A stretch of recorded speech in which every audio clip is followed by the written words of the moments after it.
জবা বাগানে আসার পর তোমরা কি হঠাৎ দেখতে পাচ্ছ যে এইভাবে গাছের পাতাগুলো তোমাদের হলুদ হতে শুরু করেছে? গাছের মধ্যে কি তোমরা কোনোভাবে সতেজতা ভাব দেখতে পাচ্ছ না? আছে নতুন যে কুড়িগুলো আসতেছে সেগুলো কি ফোটার আগে এইভাবে হলুদ হয়ে ড্রপ হয়ে পড়ে যাচ্ছে? চাইছো বাগানের ছোট থেকে ছোট জবা গাছেও তোমাদের প্রচুর যেভাবে তোমরা গাছের মধ্যে দেখতে পাচ্ছ এইভাবে প্রচুর পরিমাণে ফুল আসুক। আজকের ভিডিওতে দেখানো এই যে জৈব তরলটা তোমরা আমরা হাতে দেখতে পাচ্ছ, এই জৈব তরল যদি গরমের শুরু থেকেই আমরা প্রত্যেকটা জবা গাছে প্রদান করতে শুরু করি তাহলে কিন্তু গাছের পাতা যেমন হলুদ হবে না, তেমনই ছোট থেকে ছোট গাছে প্রচুর কুড়ি আসবে, তেমনই কিন্তু আমাদের যে কুড়িগুলো আছে সেগুলো কিন্তু কখনো হলুদ হবে না, গাছের মধ্যে কিন্তু একটা আলাদাই গ্লেজি ভাব আসবে। কিভাবে এই জৈব তরল তোমরা তৈরি করবে, কিভাবে প্রয়োগ করবে, কোন মাত্রাতে প্রয়োগ করা উচিত, কখন প্রয়োগ করা উচিত, সমস্ত তথ্যের সঠিক ইনফরমেশন পেতে হতে গেলে তোমাদের কিন্তু এই ভিডিওটা একদম সম্পূর্ণ মনোযোগ সহকারে দেখতে হবে, কোনো স্কিপ করা চলবে না।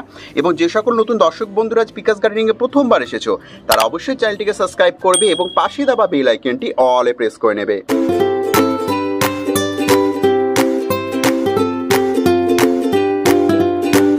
প্রথম যে বিষয়টা নিয়ে কথা বলবো, যেটা তোমরা বারবার কমেন্টে আমার কাছে জানতে চাইছো, সেটা হচ্ছে হঠাৎ করে এই যে দেখতে পাচ্ছ গাছের পাতাগুলো হলুদ হয়ে যাবা, এভাবে গাছের পাতা হলুদ হবার পেছনে মূলত কারণগুলো কী কী থাকে।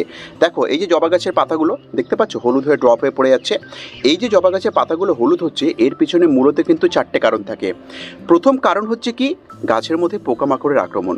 দ্বিতীয় কারণ কি গাছে সঠিকভাবে খাবার প্রয়োগ না করা। এই যে গাছটা রয়েছে এটাতে আমরা সঠিকভাবে খাবার না প্রয়োগ করার জন্য কিন্তু এই যে পাতাগুলো হলুদ দেখতে পাচ্ছি এইভাবে পাতা কিন্তু হলুদ হয়ে পড়ে যাবে। এবং এর মধ্যে 3 নম্বর কারণ কি, এই যে টবের মাটি রয়েছে এই টবের মাটির মধ্যে সঠিকভাবে জল প্রয়োগ না করার জন্য। এবং তার থেকেও বড় যেটা কারণ হয় সেটা হচ্ছে জবা গাছ কিন্তু খুব ভালোভাবে সূর্যের আলোকে পছন্দ করে এবং গরমের ওয়েদারের গাছ কিন্তু ট্রপিক্যাল ভ্যারাইটি ছাড়া, ট্রপিক্যাল এই ভ্যারাইটিগুলো কিন্তু ঠান্ডা ওয়েদার পছন্দ করে, কিন্তু বেশিরভাগ পুনে ভ্যারাইটি, ব্যাঙ্গালোর ভ্যারাইটি, দেশি ভ্যারাইটি যেগুলো হয় সেগুলো কিন্তু ভীষণভাবে সূর্যের আলো এবং গরম টেম্পারেচারকে পছন্দ করে। কিন্তু অনেক সময় হয় কি এই ঠান্ডা শেষ হবার পর যখন গাছ পদার্পণ করে নতুন একটা আবহাওয়ার মধ্যে, গরম আবহাওয়ার মধ্যে, তখন কিন্তু গাছ এটাকে নিতে পারে না। অনেক সময় না নেওয়ার জন্য তার যে পুরনো পাতাগুলো হয়, বেসিক্যালি তোমরা দেখবে গাছকে ফলো করে যে যেই পাতাগুলো হলুদ হয়ে পড়ে যাচ্ছে তার মধ্যে বেশিরভাগ কিন্তু পুরনো পাতা। এই যে দেখতে পাচ্ছ দেখো গোড়ার দিকের পুরনো পাতাগুলোই কিন্তু বেসিক্যালি দেখো হলুদ হচ্ছে, এবং দেখো নতুন যে পাতাগুলো বেরোচ্ছে বা ডগাগুলো বেরোচ্ছে এগুলো কিন্তু দেখো কোনোভাবেই কিন্তু হলুদ নয়। তো এটা কিন্তু লাস্টের কারণটা আমি সবার প্রথমে বললাম যে ওয়েদারের তারতম্য। এর আগে যেটা কি সেটা হচ্ছে সঠিকভাবে জল প্রয়োগ না করা। তার মানে কি অতিরিক্ত বেশি জল প্রয়োগ করলেও গাছের পাতা হলুদ হবে, প্রয়োজনের থেকে কম জল প্রয়োগ করলেও কিন্তু গাছের পাতা হলুদ হবে। তার মানে কি হলো, আমরা গাছের যে টবের মাটি রয়েছে এটাকে শুকনো রাখবো না এবং তার সঙ্গে কিন্তু এমন বেশি জল প্রয়োগ করে দেবো না যে সবসময় জল এর মধ্যে লেগে থাকছে, তাহলেও কিন্তু পাতা হলুদ হবে। এবং সেকেন্ডলি যে কারণটা আমি বললাম সেটা কি সঠিকভাবে খাবার প্রয়োগ না করা। কি খাবার প্রয়োগ করতে হবে সেটা ভিডিও শেষে তোমরা দেখতে পাবে। চলে আসি প্রথম কারণে। প্রথম কারণ কি বললাম, কীট পতঙ্গের আক্রমণ। দেখবে অনেক সময় সাদা মাছির আক্রমণ হোক, মাইটস অ্যাপিডসের আক্রমণ হোক, মিলিবাগের আক্রমণ হোক, এগুলোর জন্য কিন্তু গাছের পাতা হলুদ হতে থাকে।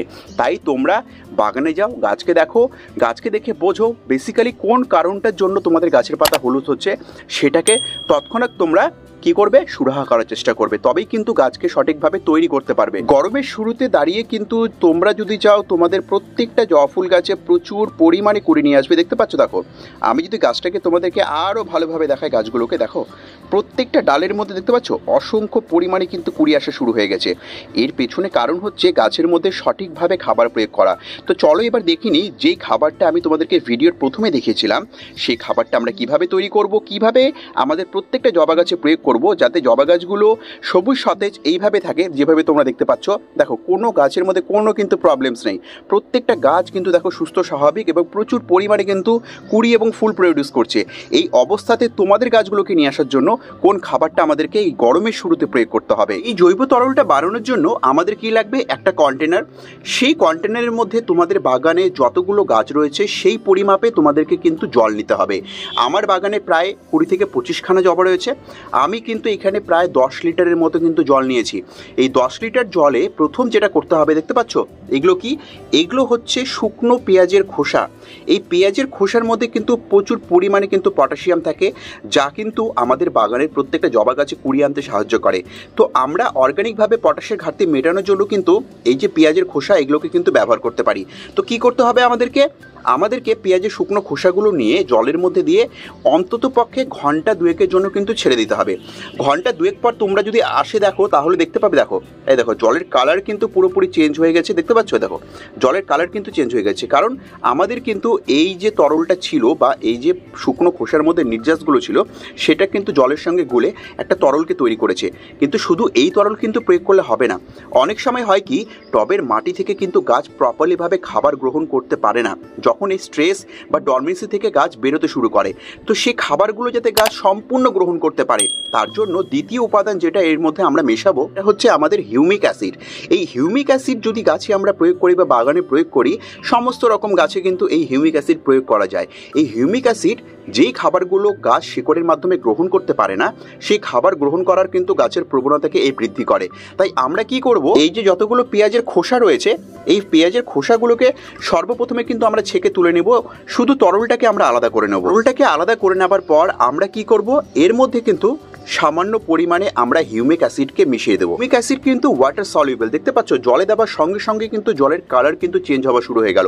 এবার আমরা কি করব, এইটাকে কিন্তু ভালোভাবে আমরা নেড়ে চেড়ে ঘেটে নিব যাতে উপকরণগুলো একে অপরের সঙ্গে ভালোভাবে মিশে যায়। এবার চলো দেখে নিই আমরা যে এই অর্গানিক ব্ল্যাক ওয়াটার তৈরি করলাম, এই ব্ল্যাক ওয়াটার আমরা গাছে কিভাবে প্রয়োগ করব, কখন প্রয়োগ করা উচিত, কি মাত্রায় প্রয়োগ করা উচিত। প্রতি 15 থেকে 20 দিনে আমাদের বাগানে যতগুলো জবা ফুলের গাছ রয়েছে সেই জবা ফুলের গাছগুলোতে তোমরা কি করবে, এরকম 1 গ্লাস করে সকালের সময় অথবা সন্ধ্যের সময় কিন্তু এই ব্ল্যাক ওয়াটারটা যেটা আমরা তৈরি করলাম জৈব, এই ওয়াটারটাকে কিন্তু তোমরা প্রত্যেকটা টবের মধ্যে কিন্তু প্রয়োগ করে দিতে পারো। এই জৈব তরল তৈরি করে তোমরা যদি গরমের শুরু থেকে তোমাদের প্রত্যেকটা গাছকে এই খাবার খাওয়াতে থাকো, তাহলে কিন্তু ছোট থেকে ছোট গাছেও তোমাদের কিন্তু প্রচুর এইভাবে দেখতে পাচ্ছ কুড়ি, এই যে কুড়ি দেখতে পাচ্ছ, দেখো প্রত্যেকটা ব্রাঞ্চেসের মধ্যে কিন্তু অসংখ্য কুড়ি, এইভাবে কিন্তু কুড়ি আসা শুরু হবে। শুধু কুড়ি নয়, এই যে কুড়িগুলো আসতেছে এই কুড়িগুলো কিন্তু কখনোই কিন্তু হলুদ হয়ে ড্রপ হয়ে পড়বে না। পাতার মধ্যে দেখতে পাবে তোমরা, এই যে যেমন দেখো আমার পাতাগুলো প্রত্যেকটার মধ্যে একটা আলাদাই গ্লেজি ভাব রয়েছে এবং সবুজ সতেজ রয়েছে। এইভাবে কিন্তু গাছগুলোকে তোমরা তৈরি করতে পারবে যদি গরমের শুরু থেকে এই অর্গানিক ম্যাজিক ব্ল্যাক ওয়াটার তোমরা যদি এই গরমের শুরু থেকে তোমাদের প্রত্যেকটা জবা ফুলের গাছকে যদি খাওয়াতে শুরু করো। তো বন্ধুরা, এটি ছিল আজকের ভিডিও। আশা করছি ভিডিওটা তোমাদের খুব ভালো লেগেছে এবং এতক্ষণ ধরে ধৈর্য দিয়ে ভিডিওটাকে দেখার জন্য তোমাদেরকে অশেষ ধন্যবাদ। এইভাবেই আমাদের ভিডিওগুলো দেখতে থাকো, এইভাবেই পিকাস গার্ডেনিংকে নিজেদের ভালোবাসা দিতে থাকো। দেখা হবে পরবর্তী ভিডিওতে এরকম আরও নানান ইনফরমেশন নিয়ে, এরকম আরও নানান গুরুত্বপূর্ণ টিপস এবং ট্রিক্স নিয়ে। কিন্তু ততক্ষণের জন্য আমার প্রত্যেকটা দর্শক বন্ধুকে আমি এখানেই জানাচ্ছি আজকের মতো নমস্কার।